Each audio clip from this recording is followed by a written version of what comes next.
Olha aí, pessoal, nós estamos aqui gravando uma videoaula para falar um pouco, ou para resolver, né, mais algumas questões que envolvem os gráficos do movimento uniforme.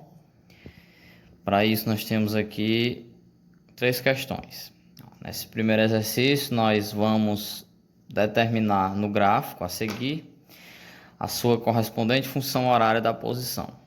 Então, só lembrando, né, que ele vai pedir a função horária da posição e esta tem essa cara, não é isso? Ó. S igual a S0 mais V vezes T. Onde o S final, posição final, o S0 a posição inicial, o V velocidade e o T é o tempo. Ó, de acordo com o gráfico, né, esse gráfico ele está falando para a gente que é um gráfico da posição em função do tempo. A gente escreve dessa forma, né? Onde S aqui e o T aqui na parte do eixo de X, né?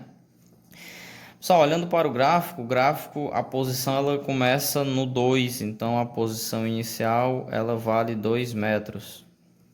E ela finaliza lá no 12, então a posição final são 12 metros, né? O tempo inicial sempre vai ser 0 e nós temos o tempo final aqui de acordo com o 12, que é a posição final, igual a 5 segundos.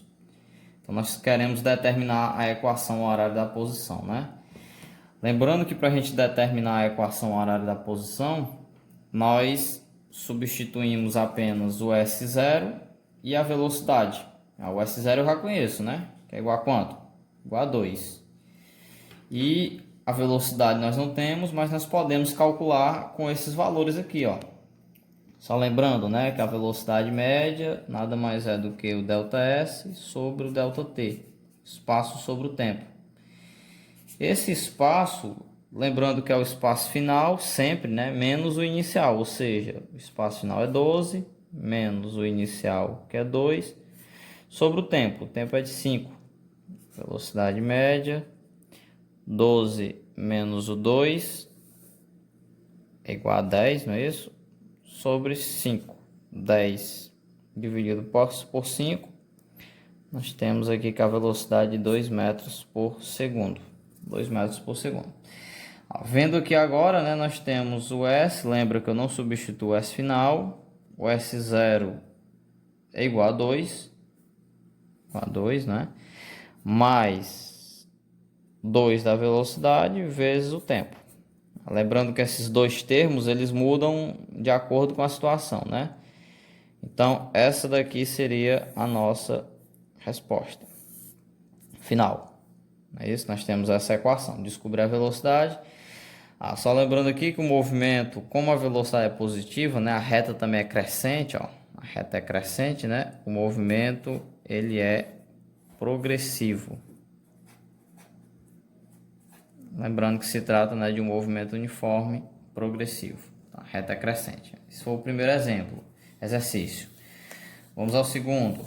O segundo, da mesma forma, porém agora a diferença é que a equação ela vai apresentar velocidade negativa, porque ela está decrescendo.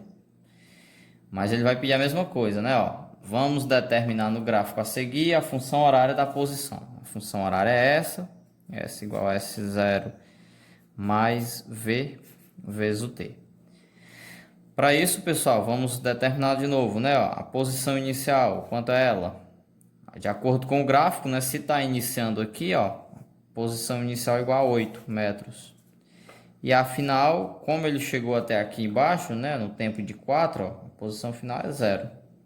Lembrando que se passasse, né? A posição final seria valor negativo. E o tempo é de 0 a 4, então o tempo é 4 segundos. Antes disso tudo, né, de resolver a equação, nós precisamos novamente da velocidade.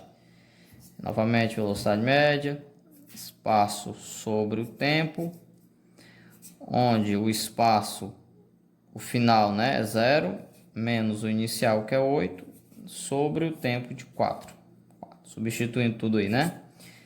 0 menos 8 é menos 8, dividido por 4. Isso aqui dá igual a menos 2 metros por segundo. O sinal negativo é só para reforçar que o movimento ele é retrógrado, né? Por isso que o gráfico está decrescendo aqui, ó. Substituindo agora na equação, o S a gente não substitui, o S0 igual a 8, não é isso? Ó? 8 menos, porque aqui é negativo, menos 2 vezes o T. Pronto, essa aqui é a nossa equação bonitinha, né? Como a questão estava pedindo. Passando aí ao exercício 3, a gente vai trabalhar com o outro gráfico do movimento uniforme, que não é mais da posição em função do tempo, mas agora da velocidade em função do tempo. Lembrando que ele é diferente, né? Como é que eu faço essa diferença? Observe a reta. A reta ela se mantém constante. Diferente das outras, né? Horas ela está subindo, horas descendo, mas aqui ela se mantém constante. Velocidade em função do tempo. Essa questão ela só pede para a gente a variação da posição. Como aqui, né? Ó. Dados os gráficos abaixo, calcular a variação de posição de cada caso. Pessoal, lembrando que para calcular a variação de posição, basta lembrar da área da figura. Como aqui é uma figura retângulo, não é isso? A área será a base vezes a altura. A base é o que está aqui no eixo de x, ou seja, ele pediu aqui até 3, né? Ó. Então é 3 a base. E a altura até 60, que é a velocidade. Nós temos 3 vezes 60, 180.